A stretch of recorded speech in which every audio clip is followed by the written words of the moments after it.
శ్రేయం గురుదత్త ఆత్మీయులందరికీ స్వాగతం.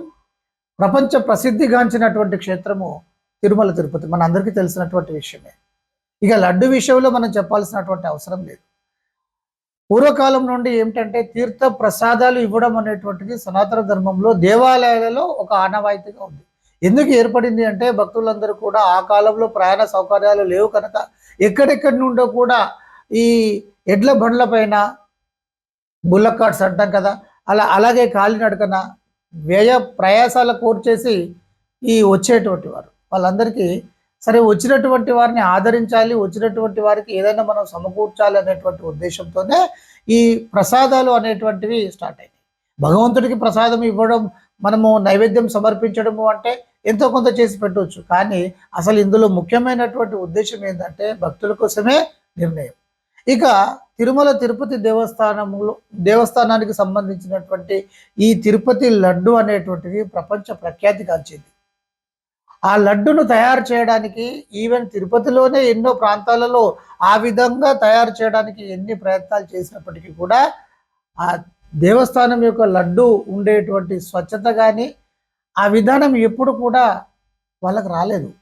అక్కడ ప్రయత్నం చేసినా కూడా అంటే ఇది దేవుడి యొక్క మహిమ కావచ్చు, లేకపోతే ఆ తయారీ విధానం కావచ్చు, ఏదైనా సరే ఒక ప్రత్యేకత ఉంటుంది. ఈ ప్రత్యేకత ఉండడానికి తరతరాలుగా ఒక పద్ధతిని నిర్ణయం చేశారు. స్వచ్ఛమైనటువంటి నెయ్యి వాడాలి, అలాగే అందులో వాడేటువంటి జీడిపప్పు కావచ్చు, కిస్మిస్ కావచ్చు, ఇలాంటి అన్నీ కూడా ఒక నాణ్యమైనవి వాడాలని చెప్పేసి అన్నీ పెట్టడం జరిగింది. అది జరుగుతుంది. ఎవరి దగ్గర ఇప్పుడు తిరుపతికి వెళ్ళిన వారి ఎవరినైనా మీరు చూసినట్టయితే లడ్డు ఎంతో అద్భుతంగా ఉంటుంది, ఎన్ని రోజులైనా కూడా మనకు నిల్వ ఉంటుంది. సడన్గా ఇక్కడ వైసీపీ గవర్నమెంట్ వచ్చిన తర్వాత అసలు దేవాలయాలను వీళ్ళు ముట్టాల్సినటువంటి అవసరం లేదు. వీళ్ళకి ఏం అవసరం? గవర్నమెంట్ పని గవర్నమెంట్ చూసేసుకోవాలి, కానీ దేవాలయాలను పట్టుకోవడం ఎందుకు? మరి మసీదులను పట్టుకోవట్లేదు, అలాగే చర్చిలను పట్టుకోవట్లేదు, పైగా వాళ్ళకు ఎదురు డబ్బులు ఇస్తున్నారు నెల నెల పాస్టర్లకు కానీ ముల్లాలకు కానీ. హిందూ దేవాలయాలకు సంబంధించినటువంటి అన్ని కూడా ఒక రకంగా గవర్నమెంట్ దోచుకుంటుందని చెప్పొచ్చు. ఎవరి మతాన్ని వాళ్ళు చూసుకుంటారు, ఎవరి దేవాలయాలకు సంబంధించినటువంటి అన్ని వాళ్ళు చూసుకుంటూ ఉంటారు. వీళ్ళని ఎవరు ఏలు పెట్టుకుంటున్నారు? ఇందులో ఎక్కువగా ఇబ్బంది పెట్టేదంతా కూడా హిందువులే. మళ్ళీ ఆ రాజకీయ నాయకులలో హిందువులు ఉంటారు, వాళ్ళు కూడా మరి ఆ ప్రభుత్వం వచ్చినప్పుడు వదిలేయాలి కదా. ఆ ప్రభుత్వాలు వచ్చినప్పుడు దేవాలయాలు ఈ చట్టం నుండి తీసేయాలి కదా. చట్టాన్ని ఎలా చేస్తారు? రాజ్యాంగ విరుద్ధమైనటువంటిదే దేవాలయ చట్టం. ఎస్, ఇప్పుడు ఏ ప్రజలు వాళ్ళకి సంబంధించి ఏ మతానికి సంబంధించినటువంటి వాళ్ళు వారు చూసుకోవాలి కదా. వాళ్ళకి సంబంధించినటువంటి దేవాలయాలను కానీ టెంపుల్లను కానీ ఇలాంటి వాళ్ళు చూసుకోవాలి. వీళ్ళ అజమాయిషి ఎందుకు ఉండాలి? ఉంటే ఏం జరుగుతుందంటే ఇలాగే జరుగుతుంది. వీళ్ళు ఏం చేస్తారంటే నిబంధనలన్నీ మార్చారు. అంతకు ముందు ఉండేటువంటి స్వచ్ఛంగా ఎవరు వెళ్ళినా కూడా లడ్డు బాగుంది అనేటువంటి ఒక ఫీలింగ్, అక్కడ ఉండేటువంటి ప్రసాదాలన్నీ కూడా చాలా బాగున్నాయి అనేటువంటి ఒక విధానం ఉంది. ప్రజలందరూ కూడా భక్తులందరూ కూడా తన్మయత్వంతో చెప్పేవారు లడ్డు బాగుంటుంది, సువాసన వెదజల్లేది, అంత కమ్మగా వచ్చేటువంటి ఆ విధానం అంతా ఉండేది. ఇక ఎప్పుడైతే వైసీపీ గవర్నమెంట్ వచ్చిందో పాలక మండలిని అందరినీ కూడా చేంజ్ చేసింది. అసలు ఎవరెవరినో తీసుకొచ్చి పెట్టింది. పాలక మండలిలో ఎవరిని పెట్టాలండి? ఆధ్యాత్మిక వేత్తలను పెట్టాలి, కమిట్మెంట్గా ఈ సనాతన ధర్మం గురించి ఆలోచన చేసేటువంటి వారిని పెట్టాలి, అలాంటి వారిని పెట్టాలి. కానీ ఈ ఆశ్రమానికి సంబంధించినటువంటి వాళ్ళు ఎవరైనా ప్రముఖులు ఉంటే లేకపోతే వాళ్ళను పాలక మండలిలో పెట్టాలి. ఎవరు రాజకీయ నాయకులను తీసుకొచ్చి ఎలా పెడతారండి? పెట్టారు. వాళ్ళకి ఏం తెలుసు వీటి గురించి? అప్పటికి ఉండేటువంటి నిబంధనలు అన్నీ కూడా మార్చారు. సరే, అక్కడ గోల్మాల్ జరిగింది అనేటువంటిది ఒక్క రెండు విషయాలలో మనకు తెలిసిపోతుంది. మొట్టమొదటిది, ఈ వైసీపీ గవర్నమెంట్ ఉన్నంత వరకు కూడా వెళ్ళినటువంటి భక్తులందరూ కూడా నాణ్యత లేదు, లడ్డు యొక్క నాణ్యత లేదు, అలాగే అన్నదానం వీళ్ళేమైనా జవులకెళ్ళి పెడుతున్నారా? అన్నదానం కూడా సరిగ్గా లేదు అని చెప్పేసి అంతకుముందు మెచ్చుకున్న ఈ భక్తులే ఇలా పడిపోయిందని చెప్పారు కదా, మనకు న్యూస్లలో వచ్చినాయి కదా.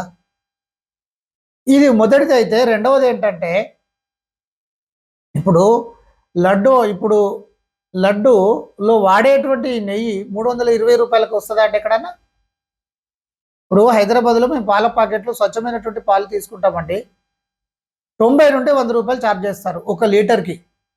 90 రూపాయల నుండి 100 రూపాయలు ఛార్జ్ చేస్తారు.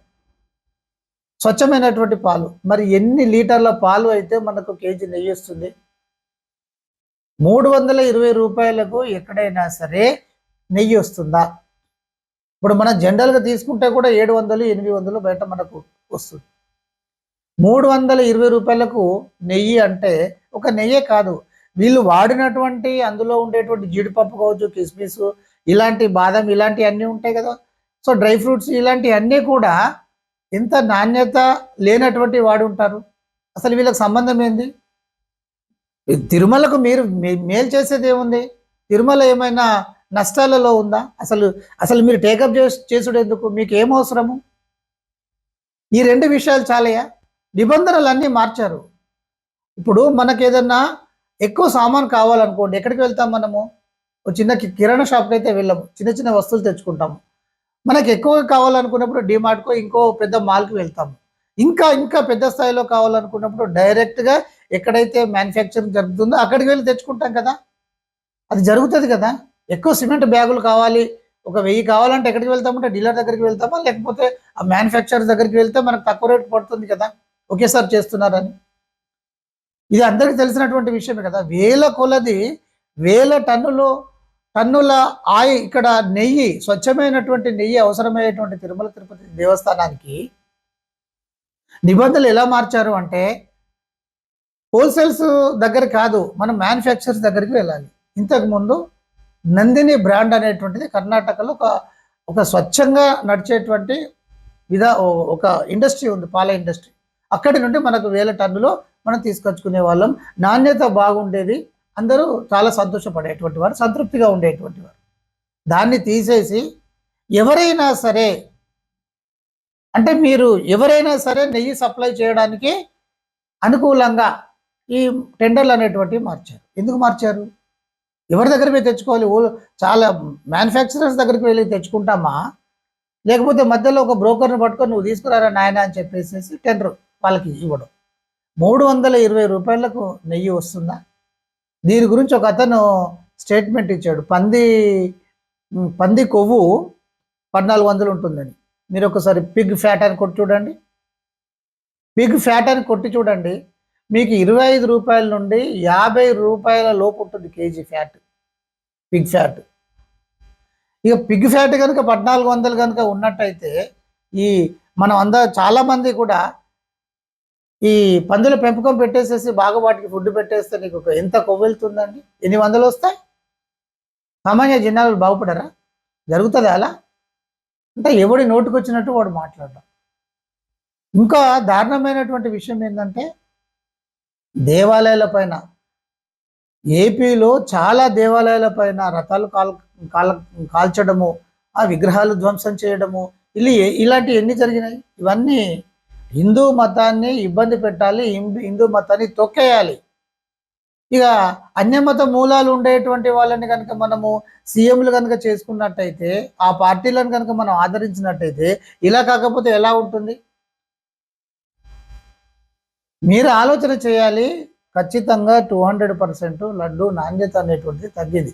అసలు వీళ్ళ గవర్నమెంట్కి అవసరం లేనటువంటి వ్యవహారం ఇది. ఎవరికి అప్పగించాలి? ఇది వైష్ణవ క్షేత్రం, వైష్ణవులకు అప్పగించండి. మఠాలు ఉన్నాయి, ఒక సిస్టమేటిక్గా వాళ్ళు అడుకుంటారు కదా. తిరుమల తిరుపతి దేవస్థానం యొక్క వాల్యూస్ని, శక్తిని ఇంకా విపరీతంగా పెంచుతారు కదా. శైవులకు, వైష్ణవులకు, శాక్తేయులకు, ఎవరికి సంబంధించినటువంటి ఆలయాలను వాళ్ళకు అప్పగించండి. మీరు గవర్నమెంట్ తీసుకోవడం ఏంది? ఆదాయం ఉంటే గవర్నమెంట్ తీసుకుంటుంది, లేకపోతే లేదు. ఆదాయం లేనటువంటి ఎన్ని దేవాలయాలు చూడండి అలా ఉన్నాయి. అక్కడ పూజారులకు ఇబ్బందిగా ఉంటుంది, ధూపదీప నైవేద్యాలకు కూడా ఇబ్బందిగా ఉంటుంది. వాటిని ఎవరు పట్టించుకోరు. అదే గవర్నమెంట్ టేకప్ చేసుకోవచ్చు కదా. అలా ఉండదు. ఎవరెవరినో తీసుకొచ్చి పెట్టేసేసి అందరినీ ఇబ్బంది పెట్టేటువంటి ప్రయత్నం చేస్తున్నారు. ఇది పుట్టగతులు ఉండవు. ఇది జరిగింది. అసెంబ్లీ సాక్షిగానే వైఎస్ రాజశేఖర రెడ్డి గారు తిరుమలకి 7 కొండలు ఎక్కడి, 2 కొండలే అని అంటే, 7 కొండలవాడ అనేటువంటిది అన్నమయ్య కీర్తనలు కూడా ఉన్నాయి. ఇది ఆ తర్వాత వచ్చినటువంటి తీవ్ర వ్యతిరేకతను అనుసరించేసి దాన్ని పక్కన పెట్టడం జరిగింది.